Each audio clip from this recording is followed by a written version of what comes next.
Your 20s are like facing the Elite Four. You enter with half-baked strategies, a few overleveled skills, and no idea what's coming next. And just like the Pokemon League, you don't get to heal between battles in real life. But what if those 4 masters aren't just bosses, but blueprints for things to do in your 20s? If you're like me, you probably weren't handed a strategy guide for adulthood. I spent most of my early 20s just winging it, picking paths because they seemed safe, committing to things because I didn't want to disappoint people, and thinking I'd figure it out eventually. But I also decided to challenge that uncertainty by moving abroad, by trying new careers, by experimenting with side hustles. I ran test after test on who I was becoming. I didn't always know where it was heading, but I knew staying still wasn't the answer. But what I found is each of these Elite Four members, they actually represents a key evolution you have to go through, and the order matters more than you think. It wasn't some big moment that gave me clarity, such as late night drilling sessions, moving abroad without a plan, saying no to things that looked good on paper but didn't feel right. Somewhere in all that mess, I started seeing the pattern. For me, Sidney, the dark type Elite Four member, he represents shadow work and identity. Sidney laughs through the darkness. He has swagger in his step, mischief in his voice. And for a while, so did I. Early 20s are all about identity experiments, trying on different hats, and pretending you're more confident than you actually are. I remember when I thought I was destined to be a chemist. I even convinced myself I liked it more than I did. But deep down, I was role-playing a version of me that made others proud, but didn't feel true to myself. Eventually, that mask got a bit too heavy to wear. Sidney teaches us that shadow work isn't some edgy thing you should feel bad about doing. It's essential. You grow by being honest about what you want, about what you're faking, and about who you're trying to impress. So this phase of battling Sidney and conquering Sidney isn't about clarity just yet.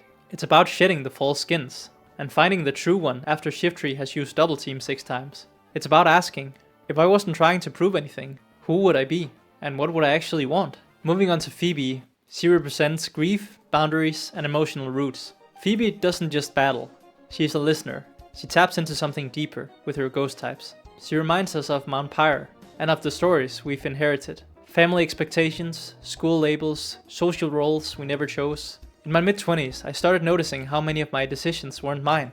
They were actually echoes. The dream job, the safe major, even the way I spoke in interviews. It wasn't me, it was a performance. A performance so I could fit into the box that was currently provided to me. Phoebe's lesson is to name those ghosts, and then choose whether you want to carry them or not. It's like facing a shadow ball, this unseen energy that hits harder the longer you ignore it. Sometimes healing looks like saying, this dream isn't mine.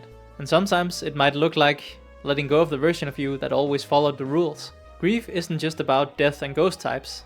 It's about mourning the stories that no longer serve you. And boundaries aren't just about saying no. They're about making space for the version of you that hasn't fully arrived yet.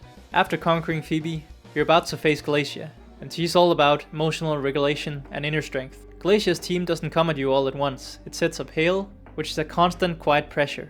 It's not flashy in any way, but if you're not prepared for it, it's gonna chip away at you until you're done. And that's how I started feeling during my late 20s. Learning not just to react, but to respond. It was the beginning of emotional mastery, realizing that control isn't about balling things up, but about learning when to feel, when to wait, and when to act. There was a time I was constantly overstimulated. Work deadlines, fitness grind, relationship tensions. I looked calm on the outside, but inside, I was snowballing.